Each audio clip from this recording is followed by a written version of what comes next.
Greetings, class. It is very enjoyable for me to spend some time with you again this week, and this week's video help is for your week 9 assignment, and the title of this presentation is called Photo Shooting Tips for Creating Your Unique Photos.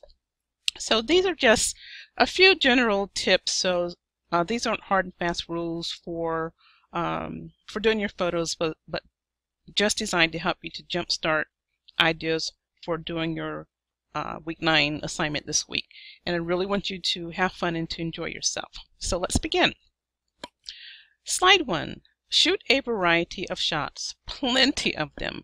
Then choose which one appeals to you. And here we have a couple. They look like they're somewhat in love. That's Kim Kardashian and her husband. And here we have two friends or a couple jumping off maybe a small hill or something like that. Notice the drama in this picture. It's against the setting sun or maybe a sunrise. And there's lots of light in the background, and here it's dark in the front, so it's a contrast of dark against light. Up here is a photo of a bicycle, so that, some color against a more muted background. Here are some items over here. Some looks like jewelry, Trident gum, some other odds and ends. So these are odd items that you can put together to take a picture. And here's something interesting in here. This is a close-up using a microscope of something or another, but I'm not sure what it is, but it looks interesting. And so here are blueberries. So let us go to the next slide.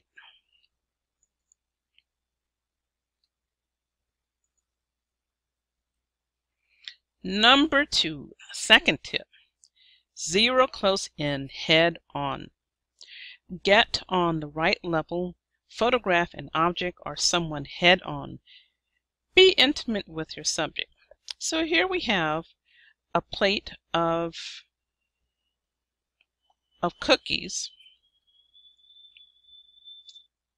So these look like chocolate chip cookies. We have a neutral type of brown against a blue tray, so that provides interesting contrast. So it's just a lovely tray of cookies. Looks so delicious to eat. I wish I could take them off the tray and just gobble them down myself. All right, slide number 3. Now here we have a slide focusing on the little things. Focus on detail. Ask yourself questions. How many phone numbers are in your contact book on your cell phone? How many buttons are on your winter coat? What type of fur does that brown dog have? Your cat, a bird. Here we have cans of paint. So you could group a number of things together, like these cans of paint, or even go into a supermarket, look at loads of fruit together in the vegetable and fruit section, and see what kind of composition you can come up with your iPhone, your webcam, your video, your regular camera. Here in this picture we have a strong diagonal lines in these cans of paints, and looks like they're taking the photo above, and looking down. So it's just really interesting. So it has all kinds of color in here. Okay, next slide. Use your timer. Use the timer on your camera to capture action shots. Sometimes you may succeed, sometimes you may not. You may try an image from a surprising angle. Try it. So here you can set, once again, your timer on your camera angle, and put something that moves. Maybe let's say maybe a snail, and the snail is moving, and you're capturing the passage of a snail. You can do that. Or here are pots with some plants in here. You could photograph somebody working in, take a series of shots working in the potted plants and showing different stages of what they're doing, and then choosing a shot from that. All right, next slide. Shoot from above. So what can you do about shooting from above? What types of topics can you, or subjects can you look at? Subject matter. Here are some ideas. Bowls of cereal, packages of cigarettes, the open mouth of a cat. Like my cat Party Boy she loves to eat, she yawns, she likes to clean herself, and so if I want to take a picture of her, I could try to take a picture of her with her mouth open doing one of these activities, and I guarantee you it would form a very interesting, unique composition. So grab that unique perspective. This works best in natural light. Watch for shadows cast from your camera over the object or person. So when you shoot from above, you don't want the shadow blocking your topic. So the shadow for this young girl falls behind her, so it provides a dramatic contrast to her form, and she's quite fetching, isn't she? Quite a lovely young lady. Next slide. Cut from the frame. So what do I mean by cutting from the frame? Well, use a cropping technique. Crop your photo. Why? Because it hints at mysteries just beyond the frame. Here we have a young couple, looks like a young couple in love, and notice the focus here is this pink balloon, and the rest of the photo is in black or white. Actually, there's a name for this technique. It is called a selective color technique, and this just really fascinates me, because what you do is, let's say you have a color photo and it's all in color. However, you want to focus on just one aspect of that to make it your focal point. So what you do is you isolate the background, or isolate the parts of your photo that you want in black and white, and leave the part that's in color. So if you have an iPhone, the iPhone has, or you could acquire, just really great application that does this for you. It helps you to do this, to isolate the color part and leave everything in black and white. And keep in mind that black and white is a technique for drama that has been used for decades. Hollywood movies, old-time photographers, even today, this technique is used, black and white. On stage and film, musicals, black and white just adds drama and mystery, and it's beautiful in itself. So imagine a color portion, your color focal point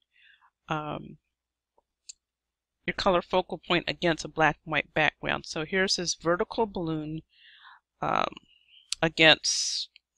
set against black and white backgrounds. Just lovely. And then look at the matching typography. So this is really attractive. So somebody might want to try that. Oh, by the way, if you have Photoshop, you can do the same thing in Photoshop. There are different tutorials online where you can just take your photograph and do the same thing here.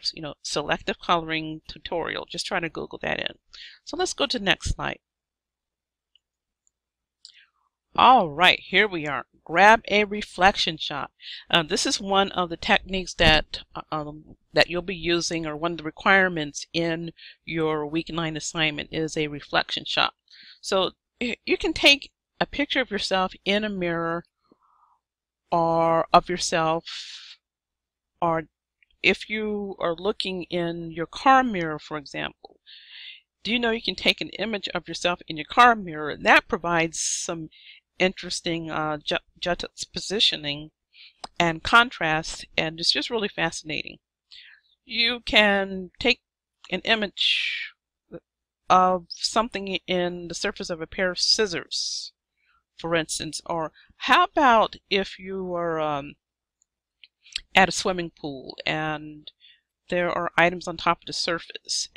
You can take pictures of the reflection of whatever might be showing in a pool of water. So use your imagination. So here we have down here a beautiful autumn showing fall foliage, reds, oranges, golds, greens. It's just so beautiful, and buildings in the background. So all of this is reflected right here in the water. It's just gorgeous.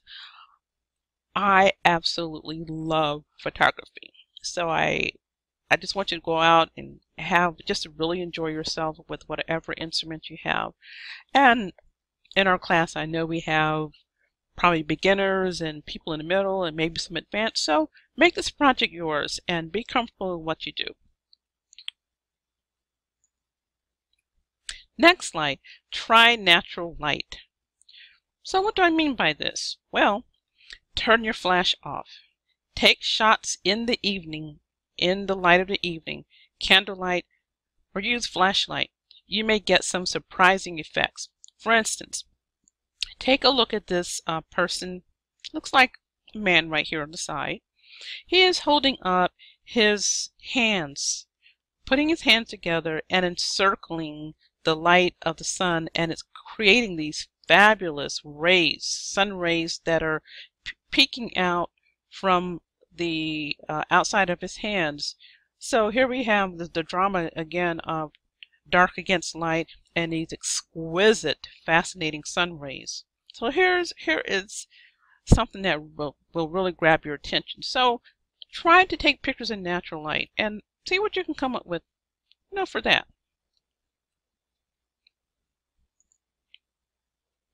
And lastly, finally, get the big picture.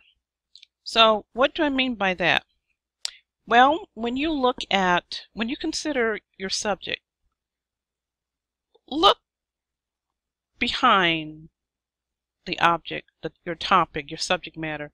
Strive to find the story behind what you're doing, why you're doing it, the reasons for what is happening at that instant with your topic. Make it come alive, make it yours. So once you look at the big picture, photograph the overall scene and keep asking yourself, hey, what's going on? What story is being told? Is there a message here? Is there a message here for me? What can I pull out of this? What meanings? So here in this picture, what do you think is going on here? Well, I'll be glad to share with you. This picture was of an old, looks like it's been long since abandoned, a combination grocery store, and looks like a gas station. This was taken in 1935. So this was in the middle, at the height of the Great Depression. Who knows why? And here's a gentleman right here. So who knows why it looks like it's abandoned. Maybe there's still a little bit of business going on here. But that was a very tumultuous times. So take a look at what's going on. And there are, who knows what the story might, be behind here. Maybe there wasn't much food, groceries in sight for sale. Maybe they had started running out of gas, or maybe had run out of gas completely. I wonder what the economy was like in the area. It looks rather dry here. So there is just so much that you can pull out of an image. Be involved with your story. Be involved with your image and see what meanings you can pull out. So therein lies, this concludes our presentation. So when you do your week 9 assignment, look at the announcement that I put in there of labeling each one of the photos that you need to take, and what is optional is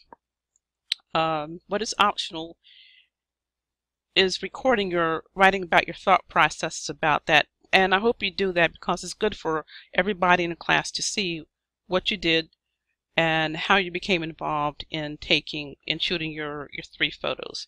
So remember to look at the grading rubric, at all that's required, and you should do quite well. So I enjoy looking forward to your assignments and seeing what you come up with. So anyway, you have a blessed weekend. Take care. Bye-bye.